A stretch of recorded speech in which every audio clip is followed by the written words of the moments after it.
Hi ನಮಸ್ತೆ, ನಾನು ರುಕ್ಮಿಣಿ. ಇವತ್ತೊಂದು ಬೋಟಿ ಗೊಜ್ಜು ಮಾಡೋಣ ಅಂತೇಳಿ ಸಂಡೇ ಸ್ಪೆಷಲ್ ಆಗಿ ತುಂಬಾನೇ ಚೆನ್ನಾಗಿರುತ್ತೆ ಮತ್ತೆ ಟೇಸ್ಟಿಯಾಗಿ ಕೂಡ ಬರುತ್ತೆ.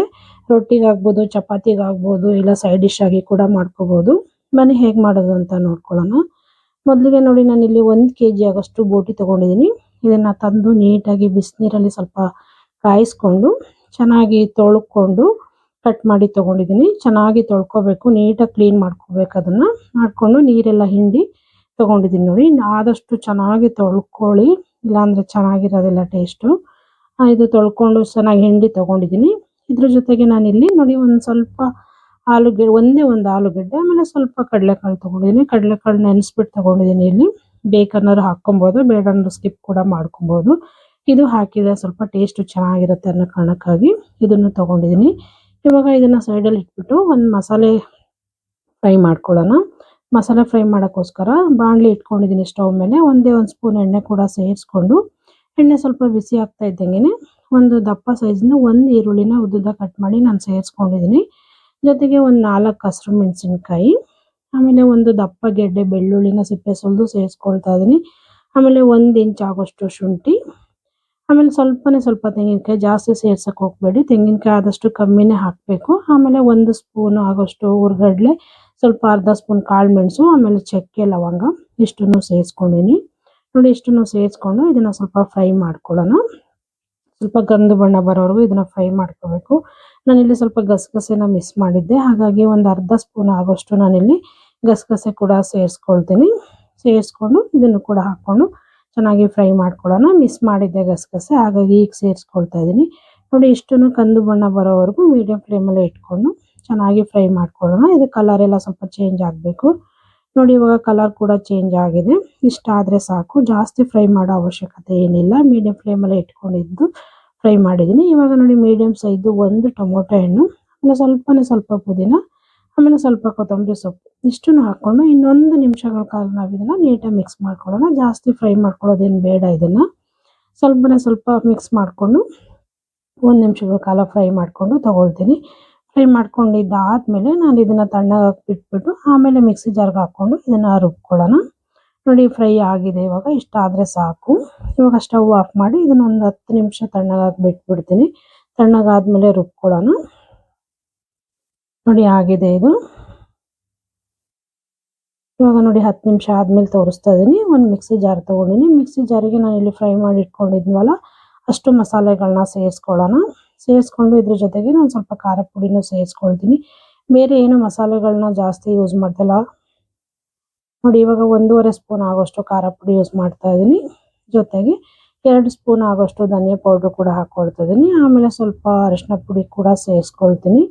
ಇಷ್ಟು ಸೇರಿಸ್ಕೊಂಡು ನೀರು ಹಾಕ್ಕೊಂಡು, ಎಷ್ಟು ನೀರು ಬೇಕೋ ಅಷ್ಟು ನೀರು ಸೇರಿಸ್ಕೊಂಡು ಸಣ್ಣಕ್ಕೆ ಮಸಾಲೆನ ರುಬ್ಕೊಂಡ್ಬರ್ತೀನಿ. ಆದಷ್ಟು ಎಷ್ಟು ಸಣ್ಣ ಆಗುತ್ತೆ ಅಷ್ಟು ಸಣ್ಣ ರುಬ್ಕೋಬೇಕು, ಆಗ ಕೂಡ ಗ್ರೇವಿ ತುಂಬ ಚೆನ್ನಾಗಿ ಬರುತ್ತೆ. ನೋಡಿ, ರುಬ್ಕೊಂಡಿದ್ದೀನಿ ಕೂಡ ತೋರಿಸ್ತಾ ಇದ್ದೀನಿ. ಈ ಹದದಲ್ಲಿ ರುಬ್ಕೊಂಡ್ರೆ ಸಾಕು, ಚೆನ್ನಾಗಿ ಬರುತ್ತೆ. ನೋಡಿ, ಮಸಾಲೆ ಕೂಡ ರೆಡಿ ಆಗಿದೆ. ಇದನ್ನು ಕೂಡ ತೆಗೆದು ಸೈಡಲ್ಲಿ ಇಟ್ಬಿಟ್ಟು ನಾನೀಗ ಸ್ಟವ್ ಮೇಲೆ ಒಂದು ಬಾಣಲಿ ಕುಕ್ಕರ್ ಇಟ್ಕೊಂಡಿದ್ದೀನಿ. ಕುಕ್ಕರ್ ಸ್ವಲ್ಪ ಬಿಸಿ ಆಗ್ತಾ ಇದ್ದಂಗೆ ಒಂದು 2ರಿಂದ 3 ಸ್ಪೂನ್ ಆಗೋಷ್ಟು ಎಣ್ಣೆ ಸೇರಿಸ್ಕೊಳ್ತಾ ಇದ್ದೀನಿ. ಆದಷ್ಟು ಎಣ್ಣೆ ಸ್ವಲ್ಪ ಕಮ್ಮಿನೇ ಯೂಸ್ ಮಾಡ್ತಾ ಇದ್ದೀನಿ. ಇವಾಗ ಎಣ್ಣೆ ಕಾಯ್ಕೋತಾ ಇದ್ದಂಗೆ 1 ಈರುಳ್ಳಿನ ಸಣ್ಣ ಕಟ್ ಮಾಡಿ ನಾನು ಇಲ್ಲಿ ಸೇರಿಸ್ಕೊಳ್ತಾ ಇದ್ದೀನಿ. ಈರುಳ್ಳಿನ ಸ್ವಲ್ಪ ಫ್ರೈ ಮಾಡ್ಕೊಳ್ಳೋಣ. ಈರುಳ್ಳಿ ಅಷ್ಟೇ ಹಾಕಿ ನಾನು ಫ್ರೈ ಮಾಡ್ತಾ ಇದ್ದೀನಿ, ಬೇರೆ ಏನು ಹಾಕ್ತಾ ಇಲ್ಲ ಇಲ್ಲಿ. ಈರುಳ್ಳಿ ಸ್ವಲ್ಪ ಕಂದು ಬಣ್ಣ ಬರೋವರೆಗೂ ಫ್ರೈ ಮಾಡ್ಕೊಂಡಿದ್ದಾದ್ಮೇಲೆ ನಾವು ಬೋಟಿನ ತೊಳೆದು ಕಟ್ ಮಾಡಿ ಇಟ್ಕೊಂಡಿದ್ವಲ್ಲ ಅದನ್ನ ನೀಟಾಗಿ ಇನ್ನೂ ಒಂದ್ಸಲ ನೀರೆಲ್ಲ ಚೆನ್ನಾಗಿ ಹಿಂಡ್ಕೊಂಡು ನಾನು ಇದ್ರ ಜೊತೆಗೆ ಸೇರಿಸ್ಕೊಳ್ತೀನಿ. ನೀರೆಲ್ಲ ಚೆನ್ನಾಗಿ ಹಿಂಡ್ಕೊಂಡು ಸೇರಿಸ್ಕೊಳ್ಳಿ, ಆವಾಗ ಸ್ವಲ್ಪ ಬೇಗ ಕೂಡ ಆಗುತ್ತೆ, ನೀರೆಲ್ಲ ಜಾಸ್ತಿ ಬಿಟ್ಕೊಳ್ಳೋದಿಲ್ಲ. ಇವಾಗ ಸ್ವಲ್ಪ ಅರಶಿನ ಪುಡಿ, ಆಮೇಲೆ ರುಚಿಗೆ ತಕ್ಕಷ್ಟು ನಾನು ಇಲ್ಲಿ ಕಲ್ಲುಪ್ಪು ಯೂಸ್ ಮಾಡ್ತಾ ಇದ್ದೀನಿ. ಈಗಲೇ ಹಾಕ್ಬಿಡ್ತಾ ಇದ್ದೀನಿ ಉಪ್ಪನ್ನ ಎಷ್ಟು ಬೇಕೋ ಅಷ್ಟು ನೋಡಿಕೊಂಡು. ನೋಡಿ, ಇಷ್ಟನ್ನು ಹಾಕ್ಕೊಂಡು ಚೆನ್ನಾಗಿ ಮಿಕ್ಸ್ ಮಾಡಿ ಒಂದು 5 ನಿಮಿಷ ನಾನು ಇದನ್ನು ಚೆನ್ನಾಗಿ ಮಿಕ್ಸ್ ಮಾಡಿಕೊಂಡು ಬೇಯಿಸ್ಕೊಳ್ತೀನಿ. ಆಲ್ರೆಡಿ ಬಿಸಿನೀರಲ್ಲಿ ಸ್ವಲ್ಪ ಬೆಂದಿದೆ ಇದು. ಇವಾಗ ಇನ್ನೊಂದ್ಸಲ ಚೆನ್ನಾಗಿ ಮಿಕ್ಸ್ ಮಾಡ್ಕೊಂಡಿದ್ದೀನಿ. ಮಿಕ್ಸ್ ಮಾಡಿಕೊಂಡು ಪ್ಲೇಟ್ ಮುಚ್ಚಿಬಿಟ್ಟು ಇನ್ನೊಂದು 5 ನಿಮಿಷ ಇದನ್ನು ಚೆನ್ನಾಗಿ ಸುಂಡಿಸ್ಕೊಳ್ಳೋಣ. ಇದರಲ್ಲಿ ಇನ್ನೂ ಸ್ವಲ್ಪ ನೀರಿರುತ್ತಲ್ಲ ಅದೆಲ್ಲ ಡ್ರೈ ಆಗಬೇಕು. ಅಲ್ಲಿವರೆಗೂ ನೋಡಿ, ನಾನು ಇದನ್ನು ಚೆನ್ನಾಗಿ ಸುಂಡಿಸ್ಕೊಂಡಿದ್ದೀನಿ. ನೀರೆಲ್ಲ ಡ್ರೈ ಆಗಿದೆ. ನೋಡಿ, ಒಂದು ಸ್ವಲ್ಪನೂ ನೀರಿಲ್ಲ. ಈ ರೀತಿ ನೀರೆಲ್ಲ ಡ್ರೈ ಆಗಬೇಕು, ಆಗ ಟೇಸ್ಟ್ ಕೂಡ ತುಂಬ ಚೆನ್ನಾಗಿ ಬರುತ್ತೆ. ನೋಡಿ, ಇದೆಲ್ಲ ಮಿಕ್ಸ್ ಮಾಡ್ಕೊಂಡಿದ್ದಾಗಿದೆ. ಇವಾಗ ಇವಾಗ ನಾನು ಇದಕ್ಕೆ ಕಡಲೆಕಾಳು ಮತ್ತು ಆಲೂಗಡ್ಡೆ ಸೇರಿಸ್ಕೊಳ್ತಾ ಇದ್ದೀನಿ. ನೋಡಿ ಇದು ಆಪ್ಷನಲ್ಲು, ಬೇಡ ಅನ್ನೋರು ಸ್ಕಿಪ್ ಕೂಡ ಮಾಡ್ಕೊಬೋದು. ಕಡಲೆಕಾಳು ಆಲೂಗಡ್ಡೆ ಹಾಕಿದ್ರೆ ಸ್ವಲ್ಪ ಚೆನ್ನಾಗಿರುತ್ತೆ ಅನ್ನೋ ಕಾರಣಕ್ಕಾಗಿ ಹಾಕ್ಕೊಂಡಿದ್ದೀನಿ ಅಷ್ಟೇ. ನೋಡಿ ಇದನ್ನು ಹಾಕ್ಕೊಂಡು ಚೆನ್ನಾಗಿ ಮಿಕ್ಸ್ ಮಾಡ್ಕೊಳ್ತೀನಿ ಒಂದ್ಸಲ.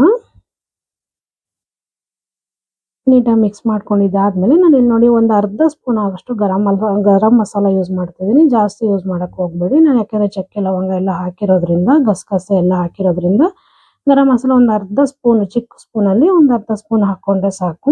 ಹಾಕ್ಕೊಂಡು ನೋಡಿ ಅದನ್ನು ಮಿಕ್ಸ್ ಮಾಡಿ ಇನ್ನೊಂದು ನಿಮಿಷ ಇದನ್ನು ಚೆನ್ನಾಗಿ ಮಿಕ್ಸ್ ಮಾಡ್ಕೊಳ್ತೀನಿ. ನೋಡಿ ಚೆನ್ನಾಗಿ ಮಿಕ್ಸ್ ಮಾಡ್ಕೊಂಡಿದ್ದಾಗಿದೆ. ಇವಾಗ ನಾನು ರುಬ್ಬಿಟ್ಕೊಂಡಿರೋಂಥ ಮಸಾಲೆನ ಇದಕ್ಕೆ ಸೇರಿಸ್ಕೊಳ್ತಾ ಇದ್ದೀನಿ. ಮಸಾಲೆನ ಸೇರಿಸ್ಕೊಂಡು ಚೆನ್ನಾಗಿ ಮಿಕ್ಸ್ ಮಾಡ್ಕೊಳ್ಳೋಣ. ಇದನ್ನು ಮಿಕ್ಸ್ ಮಾಡಿಕೊಂಡು ಒಂದು 5 ನಿಮಿಷ ಇದನ್ನು ತಿರುಗಿಸ್ಕೊಂಡು ಚೆನ್ನಾಗಿ ಮಸಾಲೆಯಲ್ಲಿ ಇದನ್ನು ಸ್ವಲ್ಪ ಬೇಯಿಸ್ಕೊಳ್ಳೋಣ, ಫ್ರೈ ಮಾಡ್ಕೊಳ್ಳೋಣ. ನೋಡಿ ನೀಟಾಗಿ ಮಿಕ್ಸ್ ಮಾಡಿದ್ದಾದಮೇಲೆ ನಾನು ಪ್ಲೇಟ್ ಮುಚ್ಕೊಂಡು ಇನ್ನೂ ಒಂದು 5 ನಿಮಿಷಗಳ ಕಾಲ ನಾನು ಇದನ್ನು ಚೆನ್ನಾಗಿ ಮಧ್ಯ ತೆಗೆದು ತಿರುಗಿಸಿ ಬೇಯಿಸ್ಕೊಂಡಿದ್ದೀನಿ. ನೋಡಿ ಆಗಿದೆ. ಚೆನ್ನಾಗಿ ಮಸಾಲೆ ಕೂಡ ಬೋಟಿಗೆ ಚೆನ್ನಾಗಿ ಇಟ್ಕೊಂಡಿದೆ. ಈ ರೀತಿ ಇಟ್ಕೋಬೇಕು. ನೋಡಿ ಇವಾಗ ಆಗಿದೆ. ಚೆನ್ನಾಗಿ ಇನ್ನೊಂದು ಸಲ ಇದನ್ನು ಮಿಕ್ಸ್ ಮಾಡ್ಕೊಂಡ್ಬಿಡೋಣ.